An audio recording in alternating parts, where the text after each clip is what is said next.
మానవ జీవితమే ఒక మహాభారతం, అది మంచి చెడుల రెంటి నడుమ నిత్య ఘర్షణం. మాటల చేత దేవతలు మన్నన చేసి వరంబులీయరే, మాటల చేత భూపతులు మనన చేసి పురంబులీయరే, మాటల చేత మానినులు మనన చేసి మనన చేసి మనంబులీయరే, మాటలు రాని వానికి అవమానము న్యూనము మనభంగము.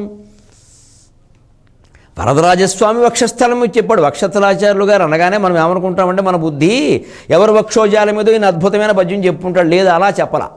మగవాడి వక్షస్థలం మీద చెప్పాడు, అందున భగవంతుడి వక్షస్థలం మీద చెప్పాడు. అందుకని ఆయనకి వక్షస్థలాచార్యులు అనే బిరుదు ఖాయం చేశారు. తెలివితేటలండి, కవి వాక్చాతుర్యం. అది ఎవడు సంతోషించారు? వరదరాజస్వామి బాగా చెప్పేవాయి అంటాడు. ఈవిని చూడగానే ఎదురుగా లక్ష్మీదేవిలా కనపడింది. లక్ష్మి ఇక్కడ ఉండాలేమిటి, అక్కడ ఉందేమిటి అనుకున్నట్ట.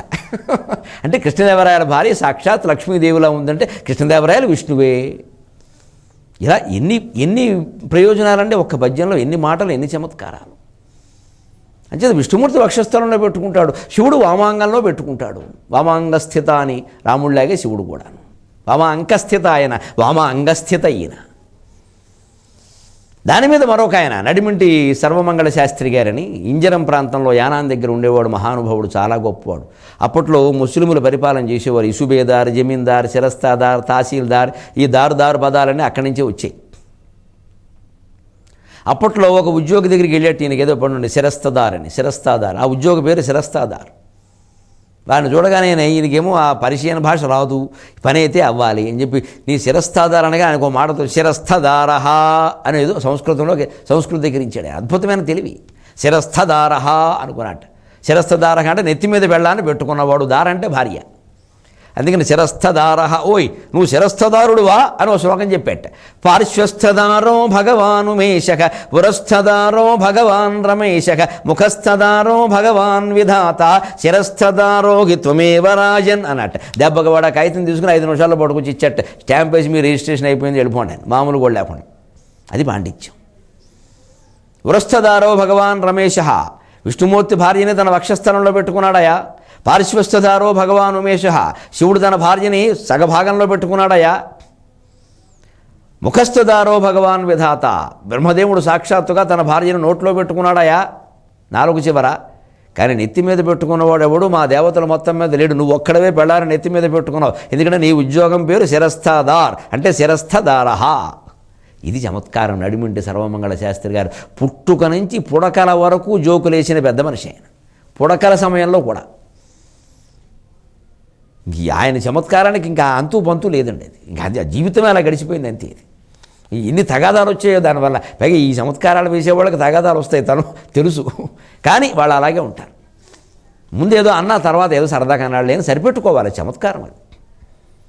అలాంటి హరిహరనాథుణ్ణి స్తోత్రం చేసి తిక్కన గారు ద్రోణపర్వంలో ప్రవేశిస్తున్నాడు. ద్రోణపర్వం మహచ్చిత్రం, సప్తమం భారతే పర్వం, సప్తమం భారతే పర్వం అహమేతముదాహృతం, ఎత్ర తే పృథివీపాలాక ప్రాయశో నిధనం గతాక.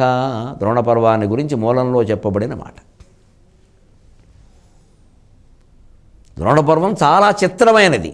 అందుకే మీకు చెప్పాను నేను, మానవత్వపు ఘట్టాలు ఇంకా కనుమరుగవుతాయి క్రమక్రమంగా.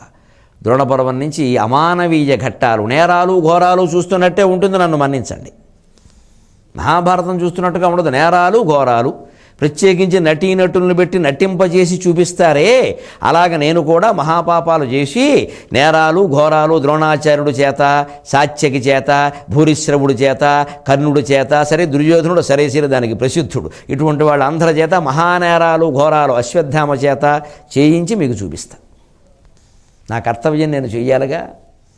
మహత్తర మానవీయ ఘట్టాల కాలవాలమైనటువంటి 5 పర్వాల ఉద్యోగ పర్వ మహాభారతం.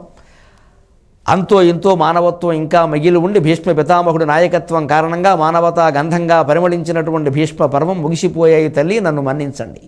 ఇక మీరు కన్నీళ్లు కూడా పెట్టలేని ఘట్టాలు ఇవి. కళ్ళు కరుకుబడిపోతాయి, కళ్ళు ఎర్రబడిపోతాయి. సిద్ధంగా ఉండండి, గుండెపోటు తెచ్చుకోవద్దు. జీవితం అంటేనే అంత. అందుకే దీనికి మేము పెడుతున్న మాట ఒకటే, పంతాలు, పట్టింపులు, పగలు, ప్రతీకారాలు మరో జీవితాన్ని మరో కురుక్షేత్రం చేసేస్తాయి. 2 ఆవుల కోసం ఒక బ్రాహ్మడు యుద్ధానికి దిగుతున్నాడు. 5 రోజుల్లో ఆయన ఏమవుతాడో గమనిద్దురు. కానీ మీరు ఏమవుతాడు సమస్య కాదు, ఎవడైనా చనిపోతాడు. ఈ 5 రోజుల్లో ఈ ఉత్తముడు అనాలా వద్దా మీరు నిర్ణయించుకొని చేసిన కార్యక్రమాలు, పట్టిన పంతాలు, పగలు, ప్రతీకారాలు, గొడవలు, కక్షలు, అందులోనే చాపల్యాలు, చాంచల్యాలు, శిష్య ప్రేమలు, ఎటువైపు అంకిత భావం పూర్తిగా లేనటువంటి ఈ ఒక రకమైన సంధిస్థితి, సందిగ్ధ స్థితి, కనీసం భీష్ముళ్లాగా ఒకవైపు, కర్ణుళ్లాగా ఒకవైపు పూర్తి అంకిత భావం లేనటువంటి మనస్తత్వం చూస్తాం మనం ఇక్కడ. అందుకే ద్రోణపర్వం మహచ్చిత్రం అన్నారు.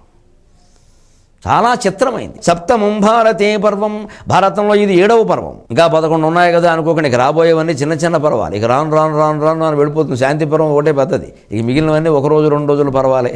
తిక్కన గారు కూడా 1 ఆశ్వాసం 2 ఆశ్వాసాలు రాసి వదిలేశాడు. అందుకని సప్తమం భారతే పర్వం, సప్తమం ఇది 7వది. ఇది ఇందులో అహమేతముదాకృతం, నేను స్పష్టంగా చెబుతున్నానయా ముందే. ఇది ఎటువంటిది అంటే ప్రాయశో నిధనం గతాహ యత్ర తే పృథివీపాలాహ. మహాభారత యుద్ధంలో ఇరుపక్షాలా కూడా పాల్గొన్న వాళ్ళలో మహావీరులు చనిపోయేటువంటిది ఈ పర్వం 5 రోజులలోనే. దీన్ని 5 ఆశ్వాసాలు రాశాడు. అందుకే ఇందులో రసం రౌద్రరస శిల్పం, రౌద్రరసం అండి ఇందులో ఉన్నది. పూర్తిగా రౌద్రరస సముపేతమైన రసశిల్పం ఇది. రౌద్ర రసావిష్కరణమే దీని లక్ష్యం. ఇది 5 అంకాలు, 5 పర్వాలు, 5 అంకాల నాటకం. ఆ ద్రోణపర్వం కథలన్నీ అలాగే ఉంటాయి. పంతాలు, పట్టింపులు, పగలు, ప్రతీకారాలు పరాకాష్ఠకు చేరుకున్న దశని మనం చూస్తాం. అయ్యే బాబోయ్, పంతం ఇంత పని చేస్తుందా? ఇంత మానవత్వం లేకుండా చేస్తుందా? యుద్ధ నియమాలు కూడా మర్చిపోతారు. యుద్ధ నియమాలు కూడా పక్కనట్టు కనీసపు మానవత్వం. ఓ ఋషి అని, బ్రాహ్మణుడని, గురువని, మిత్రుడని, బంధువని, బావమరిదని, కొడుకని, తండ్రిని ఏమీ ఉండవా యుద్ధం వస్తే? ఇక కత్తి పదునే అన్నింటినీ నిర్ణయిస్తుందా? నిర్ణయిస్తుంది 5 రోజులు.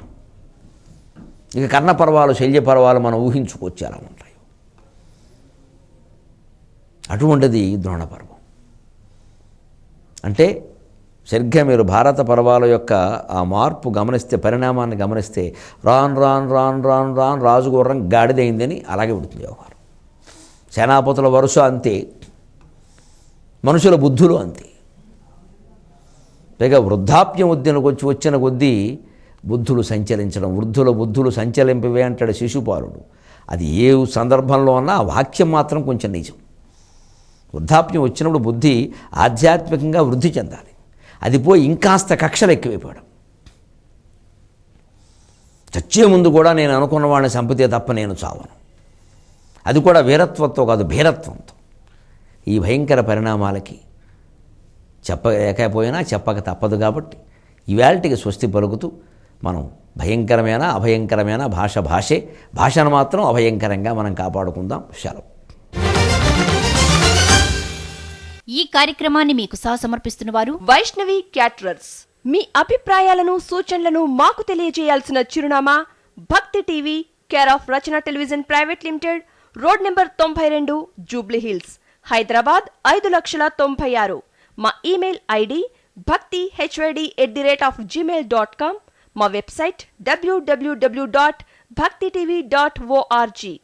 Phone number 9010222333.